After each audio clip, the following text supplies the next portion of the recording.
Hey everyone, welcome to the show. Thank you for watching if you're watching this online, and thank you for listening if you're tuning in on the podcast. Today we talk about the haves versus the have-nots. And so this is a construct and a method that people sort of live in, and they don't really know about that. And so it's a mentality that people have. It's a construct that they have that they don't realize that they're living. And you might not be aware of how living in the world of the haves and have-nots is really impacting your overall happiness, how it impacts your relationships, and how it can even impact your health. So I uncover this and we talk about this because it's something that has made a big change in my life, and I think that once you listen to this, this will impact your life in some way, shape, or form. Where the goal is to bring back appreciation, the goal is to bring back sort of presence in our lives, and the goal is to overall increase our overall happiness. And sometimes we sabotage our happiness without necessarily really knowing it. So thanks again for listening. If you enjoyed it, drop me a comment below or leave us a review on iTunes. That really helps me out. And I just want to say thanks again. I appreciate your time today. And without further ado, enjoy the episode.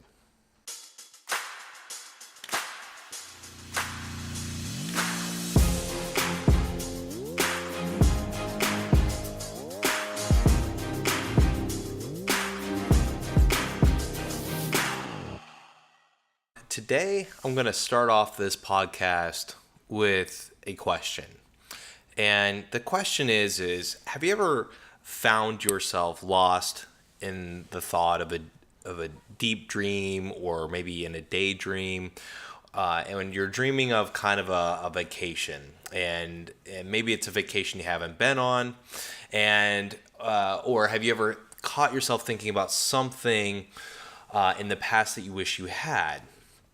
And the reason why I'm asking you this is because this tends to be a theme that a lot of people think about often. We tend to think about, when we look at something that we don't have, it tends to ignite a wanting for it.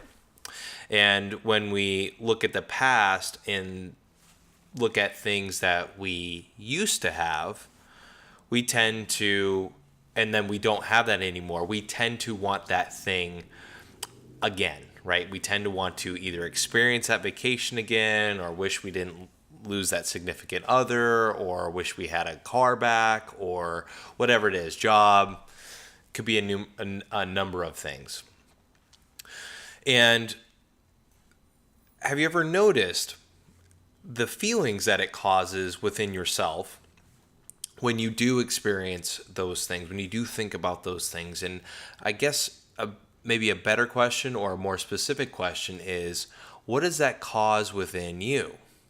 What are the emotions that are caused when you look at something that you wish you had that you don't have? Maybe it's a nice car, maybe it's wanting to fly on a private jet, or afford a vacation, or whatever it is.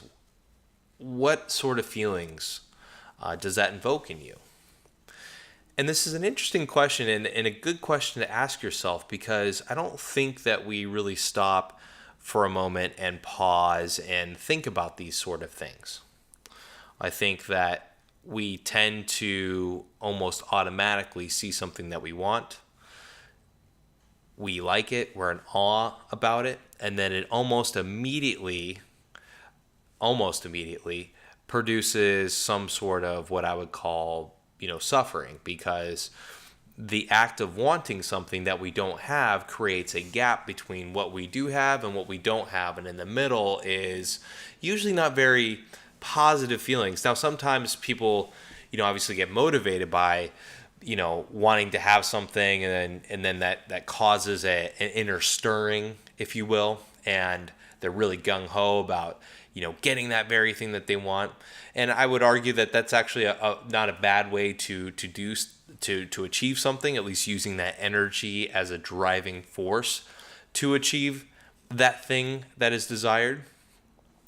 But I've also noticed that when we look at things, it tends to cause a reflection on us that we're not in a position, or we don't have that particular means to get the thing that we want. And so what ends up happening is the thing that we want ends up becoming a mirror, and what we're looking at is the inadequacies that we have that can't cause that. Okay, so what does that mean? What is an example of that? Well, let's say you're you're driving down the road, right? I'll use myself as an example because I used to go through this a lot. So I'd be driving down the road, and I'm a huge Mercedes fan. I love Mercedes, my favorite brand of car. And the one particular car that I like is the SLS AMG. It has these gold wing doors, looks like a very James Bond kind of car. And it used to bother me a lot, not the car itself, but when I'd see it, I'd think, oh man, what a great car. Like, I wish I could have that. And then you know what the next thought is? Man, I'll never be able to afford that, right? Or it's going to take me years to afford something like that. Or I'll wonder, gosh, I wonder what life is like having that much money. And these are thoughts that come to mind, and you might have a similar experience with thought. And what I've noticed, at least for me, and I'm assuming that it's at least partially true for you too, or at least to some degree, that you see these things and it immediately causes like, oh man, I don't have it, so therefore I'm not worthy, right? So therefore I'm in a worse spot now because this thing is representing all the things that I can't get. And that's what I'm getting to when I ask you the question, have you ever thought of a dreamy vacation or caught yourself daydreaming in places in your mind that isn't where you're at right now? Because that's a big part of suffering. And I'm not here to be on my high horse and say, I don't have those thoughts and you all have those thoughts. That's not the point of this. In fact, this is something that I struggle with a lot, or at least I shouldn't say struggle with, but it's a reoccurring theme because I think it's very natural in our culture, Western culture, especially with the marketing out there and all these new products, and we're getting iPhones every 6 months. Okay, that's a little joke, but basically we're getting a new iPhone every year, and I think we're bombarded with the new next biggest thing. And I think that has a lot to do, honestly, with how new things affect us in our brain. I think that when we get something new, there's a big dopamine rush and we feel like, this is so awesome and we're so happy. Like, remember when you first get a phone, right? How good you feel for like a week. Then after a week of having it and using it all the time, it slowly diminishes, right? Slowly diminishes. And that's like that with any new thing, right? You get a new car, slowly diminishes over time. So I think it's very natural for us to want the next new thing, not because we need it, but because of the way it makes us feel. And so when we look at things that we don't have and we can't get that thing right away, it doesn't make us feel good. Right? It doesn't make us feel good. We don't get that instant gratification because we realize that if we do want the big expensive thing or the vacation or whatever it is, that's going to take us a long time to get. That's going to take us a long time to achieve, right? And I think we've lost a bit of patience with ourselves and with the world around us in terms of the path to getting the thing that we want, that journey, right? I call it the grit to great journey, right? Achieving something that you don't have, but that you really want, that's going to take not 6 months to do, but could possibly take years, It's definitely not going to take a week, so that's out of the question. But that's what I kind of call the grit to great journey. But what has mostly come up in my experience and from what I can see is that we live in this world, if we're not checking what's going on in our mind and what it's causing us in a sort of emotional way, we're stuck in a world where we're in this world of the haves and have-nots. So you either have things that you don't appreciate or take for granted, or you don't have things that you want, that you wish you could have, but then when you look at it, it reflects negatively on you, right? Because of the interpretation of it. And I think this is a problem, right? I think this is a problem because where does that leave us? If we don't appreciate the things that we have, right? And we don't appreciate the journey that it would take to get the things that we want, then where does that leave us? That leaves us somewhere in this muddled, muddy, gray area that we just don't feel very good about. And so I guess the next natural question or way to go with this thread here is, what do we do about it? How do we live a life that we enjoy with the things that we have and not be affected by the things that we don't have, or look at the things that we don't have and have that discount the things that we do have, right? Because that's also common. So what do we do about it? How do we fix that? How do you live in a world where you're bombarded with the new best thing, all these shiny objects, and it's just, it's a button away, right? Like with Amazon, you can do a one-click, I love Amazon, by the way, but you can do a one-click buy button or a one-click now, and it'll ship it to your door in 2 days. I think we've lost the meaning to wait, to have patience for things. And I'm no different.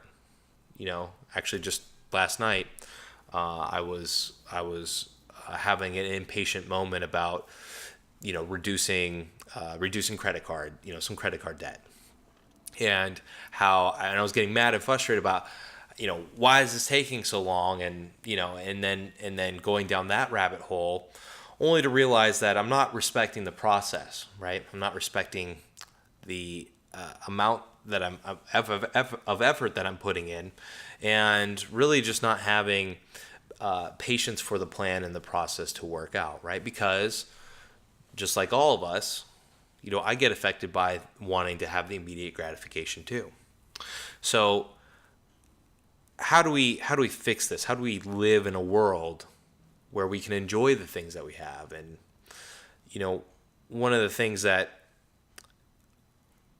I deploy often is expressing appreciation. You always hear about these things, just practice gratitude. And you know what? Gratitude exercises do work. But I feel when people are told to practice gratitude, it becomes a mechanical motion. Almost as less like, well, if I just say this thing without any sort of meaning behind it, then, it'll fix me, right? It'll fix this situation. And I think there's a couple things to where I'm going with this, but I don't think it's necessarily gratitude. I think the act of practicing gratitude can lead to appreciation, right? So I think at the end of the day, it's appreciation for things that we have that make us feel good about what we have in our lives. And I emphasize this because we don't practice appreciating the things that we have often, right? We just take it for granted until it's gone, right? And then we wish we had it back. And it's a funny game that we play because it doesn't have to be like that, right? And so how do you appreciate? How do you appreciate the things that you have? Well, I think one way to appreciate the things that you do have is take a moment and imagine a life without that thing in your life, right? So it's kind of maybe a counterintuitive way to go about this. I don't know if that's the right term, but think about something that you have in your life that maybe you're taking for granted. Maybe it's your car, maybe it's your job, maybe it's your significant other or your cat or your dog or whatever it is that you have in your life. And for a moment, just for a few moments, really imagine what it would be like without that someone or something in your life. And sit with that for a minute. Then see how you feel, right? What you notice is you might have a newfound appreciation when you're done with this exercise. Now, this can be sometimes a painful experience where emotions might come up that you'd rather not feel, but that's what you would feel if that thing or someone was gone, right? So imagine that. Imagine the roof over your head right now is just taken out from under you and you didn't have any other options. What would life be like? And in that scenario, what would life be like compared to the life that you have now? Well, what you have now is probably pretty good. Imagine if your significant other wasn't there. How would life be like? right? Imagine if your job was just pulled out from under you. What would that do to your life? So sometimes when we actively appreciate things, sometimes to kickstart this process is to go through an exercise where we live in a world without that thing or someone. And that can be a pretty powerful thing. Now, there's another way to do this that doesn't have to necessarily go or flow through the negative. But the other way to do that is to sit back and just be thankful that it's in your life. Genuinely thankful. And sometimes you need to get there, you do need to go through maybe the more painful track of imagining what life is like without that thing or someone, because after that, and you realize that you do still have them, you're usually like, thank God, right? Like, oh my God, thank you. I'm so thankful I have this thing or someone or job or whatever, roof over your head in my life. So you don't have to necessarily go through the negative. You can sit back, take a deep breath, and just really feel appreciation for the things that you had. Genuine gratitude, genuine thankfulness. So it depends on the person. And I've coached a lot of people, and they kind of go either one way or the other. One set of people can usually tap in to that gratitude immediately, and then some people need to sort of train for it, right? They need to work on it a little bit, because maybe that's just not a used muscle that they've really had to deploy lately. So that's, in my mind, what it really comes down to living not in the world of the haves or have-nots. In fact, kind of living in the world of the haves, but being very thankful that you have those things. Being very appreciative that you have those things. Because we do live in an unpredictable world. I mean, some of it's predictable, but stuff happens. Shit happens. And sometimes we think things are going to go one way and they don't. So it's really good to appreciate the things that we do have, because we never know when they're going to go away. So it's something I think about. The other thing I wanted to bring up, and I thought this was ironic, and this is slightly different, so we're kind of going through a new thread here, is I was on my way to the gym early in the morning this week, and there's a billboard in the middle of Hollywood, and it says, "The future is full of hope." And I laughed, right? I just laughed at the very idea of it, because for those that don't live in Hollywood, it's almost kind of a joke, right? Because in my cynical view, or a cynical view of Hollywood, is that Hollywood is a place in Los Angeles where a lot of dreams go to die. And I say that sort of jokingly, but it's also sort of true. It's perhaps a bit of a stereotype, but it's definitely an ism, a truthism, if that's even a word, about Hollywood. And I was laughing at the billboard because I thought it was rather ironic, right? And I thought that on one hand, it's a good message for Hollywood, right? But on the other hand, I have a slight problem with the idea of hope, because I feel like when we hope too much, it takes control out of our lives. It's almost like, I hope I don't get in a car accident today, and then just not take care of the responsibility for the wheel, right? Or it's like, I hope I don't get fat if I eat all these, if I eat this whole bag of Oreos, right? And I think hope, when we use it incorrectly, sort of negates the bad behavior that we're doing, right? And in a way, I think hope can actually keep us from some of the things that we want in life. And I come from personal responsibility and taking 1,000% responsibility for your life. So just to give you some context, that's my worldview. Do I have hope for the future? No, but I do have a lot of faith and a lot of good intentions backed by action for the future.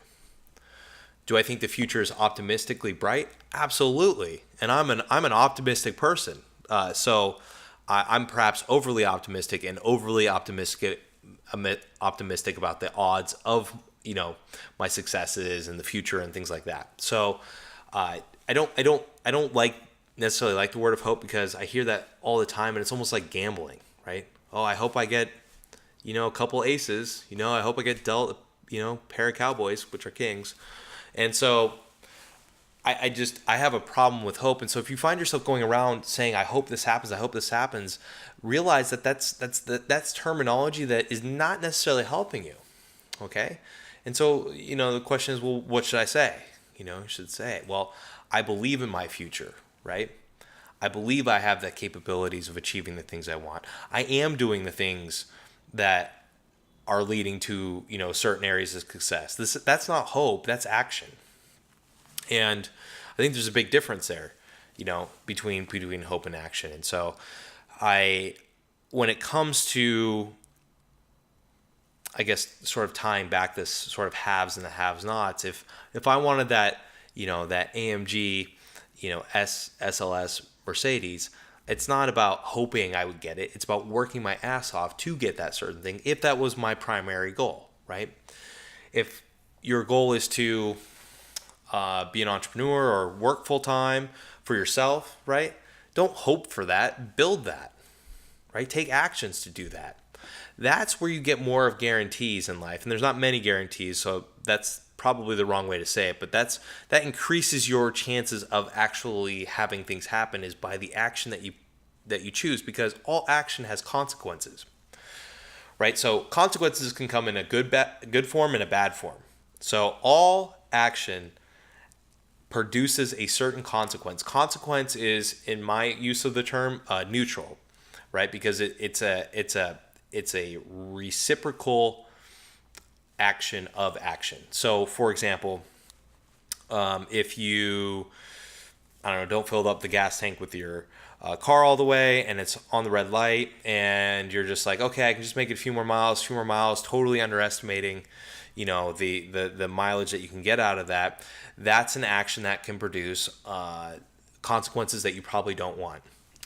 However, another example, when I was a dating coach for a couple years, guys that would go over and talk to women generally had a mixed bag of consequences. Sometimes the consequences were great, phenomenal. They got exactly what they needed out of the program. Sometimes consequences weren't so great, right? But you can't get consequences or results that you want without taking action. And part of getting those results that you want is sifting through failure. And this could probably be a whole nother episode, and I don't know, maybe I'll just go on a tangent here. But that's at the crutch of it. If you want things in life, it's not about having the haves and the have-nots. It's about, am I doing the things that I need to do, or am I not doing those things that I need to do? And if I'm not doing those things that I need to do, then why is that? Why? Why are you skirting away from the things that you want? Is it because you don't believe in yourself? You don't actually believe in you can get these things? There could be a lot of reasons for that, but you need to understand why you do what you do and why you do what you don't do, right? Just like if you want to achieve something, it's not about the car. When people achieve things, it's not about the money that they get or the cars that they get. It's about either a feeling that they have, or it's about conquering something, especially if it's for, like a male. So when you want a car or you want something material, it's not necessarily about the thing, it's what the thing does for you that really matters. And the people that achieve really great things in life do it because they have a personal why attached to it. There's meaning behind it. And there is perhaps a sense that if they don't achieve it, they'll feel like a failure. And who wants to feel like a failure for the rest of their life? I don't know many people that do. In fact, I don't think I know anybody that does. So, in the world of the haves versus the have-nots, to escape the world, you need to open up your mind to a different sort of reality. You need to spin it in a way so that you're not in this pattern, this habitual pattern of seeing things that you wish you had and not appreciating the things that you do have. And in a weird way, when you start appreciating the things that you do have, you start to reproduce more of those things. Not because, I don't believe in it's not magic. But what I do think happens is that when you start to appreciate those more things, you train your brain to see more great things in life. And so therefore, when you have blinders on, it's hard to see those things. But when you start training yourself to be appreciative, to really enjoy those things, it starts lifting off those blinders. So you're able to see all the wonderful things that life has to offer, which is a lot. But you can't see that if all you're focused on is the negative of, I don't have the things that I want. So think about, maybe perhaps for this week, think about that and think about, are you living in a world of the haves versus have-nots? And if you are, what are you doing about it? Are you going to continue living that way? Because I'll tell you, life is an evolving pattern, right? And so when we break free of a negative pattern that holds us back, we fall into a new pattern of growth. And the problems, which are patterns, persistent problems that you always face, whether it's you always find yourself dating the same person, the same jerk or asshole, or you always find yourself, getting low-end jobs or not making the money that you want, that problem persists until you find ways to outgrow the problem, to overcome the problem. And a lot of times that involves growth, that involves new ways of thinking about things and maybe thinking about yourself. And specifically with what we're talking about here, the haves versus the have-not world, it's about, appreciating the things that you do have, practicing that appreciation, understanding that there is no hope for the future in the sense that you can't just throw the dice and just totally be at the whims of luck. Okay, that's not a great way to live life. You have to create your own luck through action, through execution, through doing things that you don't want to do, through going through resistance. Okay, resistance is the biggest way to know that you're on the right path, because if you're feeling resistance towards a goal, that means that goal is going to grow you. That's a beautiful thing, especially for guys. The guys that are listening to this, we need to grow. We need to conquer things. When we don't conquer things, we wonder what the point of life is about. And so think about this week. Think about next time you notice yourself wishing that you had something, ask yourself, do I really want that thing? Or am I just not appreciating the thing that I already have, or the things that I already have? So think about that, and then think about, maybe where you're spending a lot of your time too, because what you don't want to do is practice something that you don't want to become, which is somebody that, is always wishing they had things that they don't have, that discounts the things that they do have, right? You don't want to live in that world. Nobody does. So think about that this week.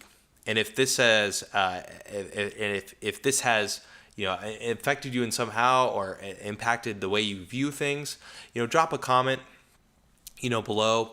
If you're watching this online, and if you're on the podcast or you're listening to the podcast, drop me an email.